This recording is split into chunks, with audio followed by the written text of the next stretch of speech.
Assalamualaikum warahmatullahi wabarakatuh. Bersama Kang Kanda Englar Indonesia. Sejak kemarin sore kami sudah ada di Ciater dalam rangka rencana kerja dan anggaran perusahaan. Di Ciater selama 3 hari ke depan bersama Kang Kanda Englar Indonesia. Mantap.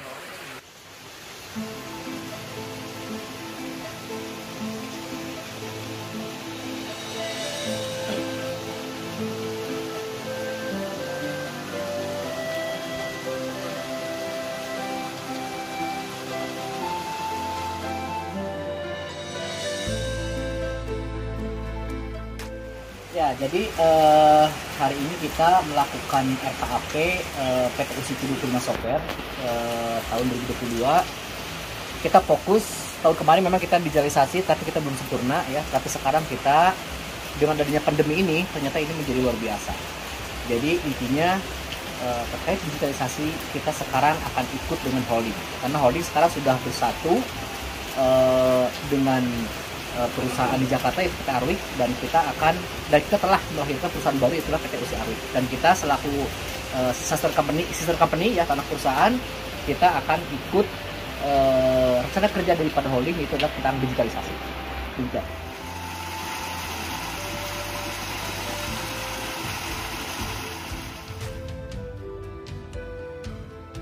Terkait dengan rencana kerja dari para USI PPS, jadi kami dari hari kemarin ya, tanggal 20, 21, 23 kita dicampkan di sini di Ciater. Itu dalam rangka kita membahas detail ya, dari mulai rencana kerja divisi customer service, lalu technical support, lalu produksi, lalu bagian umum, keuangan, dan rencana kerja ya, sudah berat tentu. Nah, jadi ini kuncinya adalah bahwa terkait dengan masalah kebutuhan layanan finansial atau digital finansial ya, digitalisasi terutama layanan keuangan. Jadi kita sekarang ada pengembangan baru ya, terkait dengan masalah perubahan-perubahan yang akan terjadi di masa yang akan datang. Jadi teman-teman di sini, para manajemen juga terlibat ya. Kita di-campus selama 3 hari di sini, tujuannya adalah untuk mendorong bagaimana klien kami ya yang ribuan itu menggunakan layanan keuangan digital. Ingat ya, perubahan global khususnya di negara kita ini sudah terjadi. Pandemi merupakan pemantik ya, dan kita sudah siap dengan itu. Jadi jangan khawatir, untuk seluruh klien kami, baik itu BPR konvensional, BPR syariah, lembaga keuangan mikro, atau lebih terkenal sekarang istilah Bank Indonesia adalah institusi keuangan mikro ya, itu kita akan segera kita bangkitkan. Apalagi sekarang ada regulasi yang akan kita rubah ya, terkait dengan BKU ya, atau buku 1, buku 2, buku 3 tentang perbankan. Jadi semangatnya luar biasa. Kami dari USI PPS akan terus berinovasi, mengembangkan teknologi demi layanan mitra kami. Pokoknya tunggu saatnya.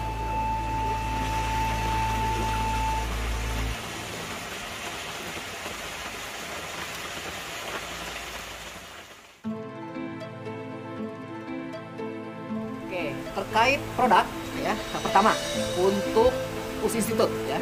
Jadi kita akan melakukan sertifikasi pelatihan baik itu untuk klien kami, untuk sertifikasi kemampuan ya, lalu juga untuk sertifikasi SDM internal kami juga, baik dari produksi, layanan, customer service ya, juga programmer ya. Jadi kita akan melakukan sertifikasi untuk kemampuan SDM. Lalu juga kita sudah mengagendakan untuk ISO ya, untuk ISO terutama untuk pelayanan agar mengikuti pada standar internasional. Itu untuk USI Institute. Di USI Institute juga ada yang namanya audit internal. Untuk apa? Karena OJK 75 mengatakan bahwa setiap BPR itu khususnya untuk audit internal itu memiliki audit TSI ya. Itu tertera dalam OJK 75, di mana kita akan melakukan pelatihan. Kami dari tim sudah siapkan, modulnya sudah siap, juga sudah siap juga tentang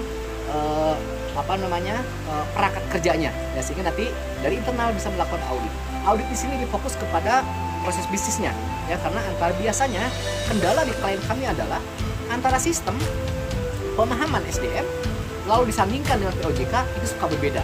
Nah, maka di sini kita akan melakukan audit. Kita akan mengcomply ya, audit compliant antara kebijakan POJK, SOP internal, setting komputer, dan pemahaman internal. Nah, jadi ini penting ya bagi klien kami untuk memahami itu. Begitu juga untuk SDM kami.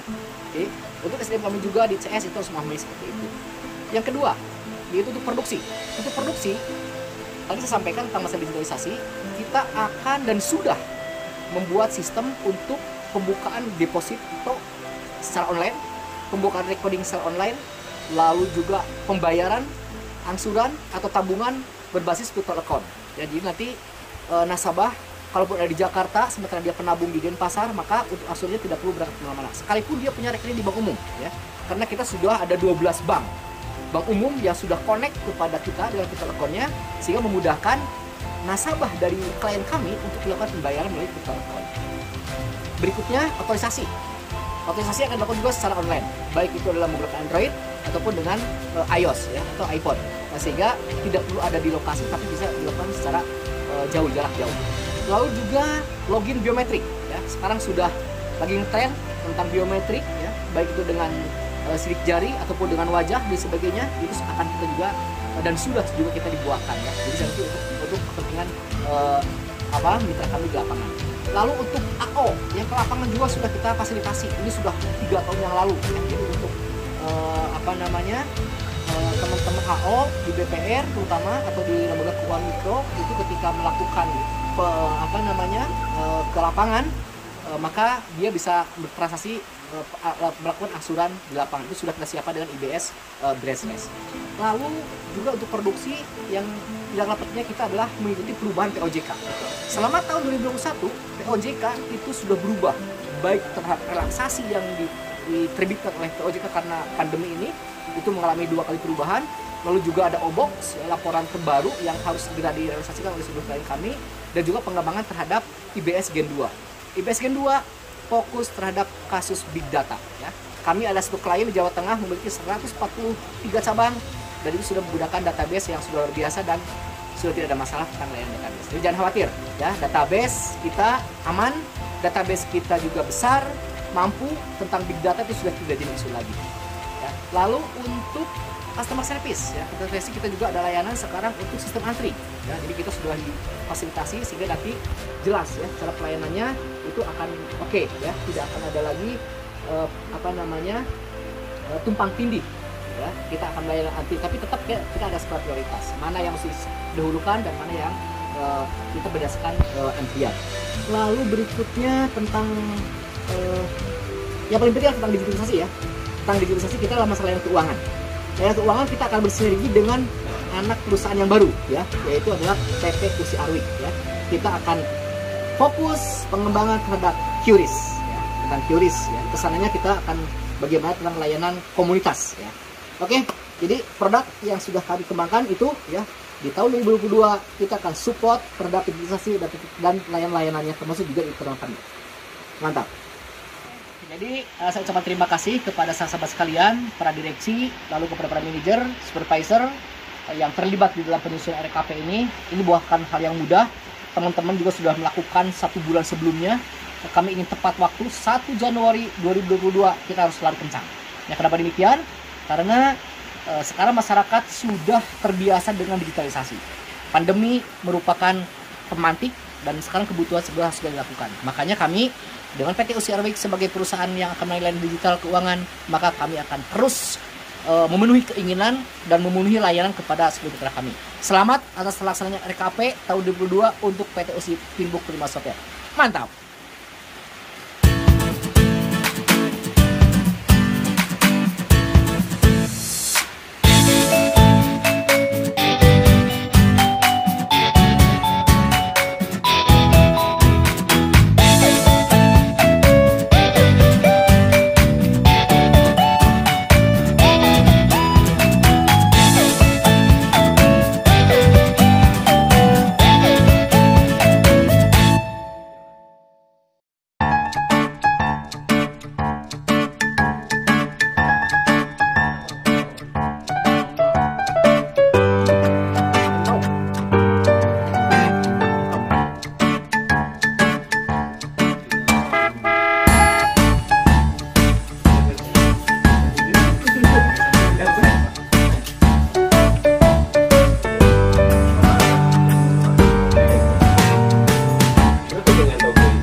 wabarakatuh. Waalaikumsalam. Teman-teman sekalian, alhamdulillah kita sudah melakukan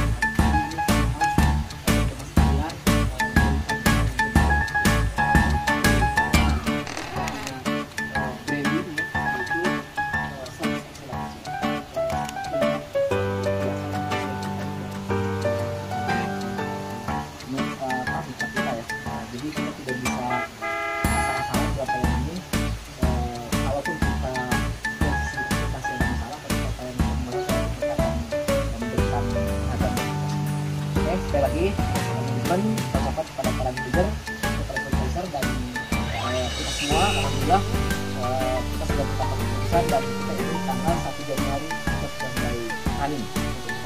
Siap? Ya. Mantap. Terima kasih. Assalamualaikum warahmatullahi wabarakatuh.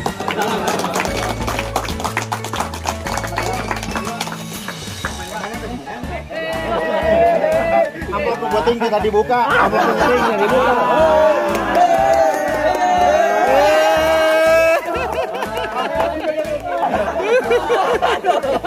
Hahaha.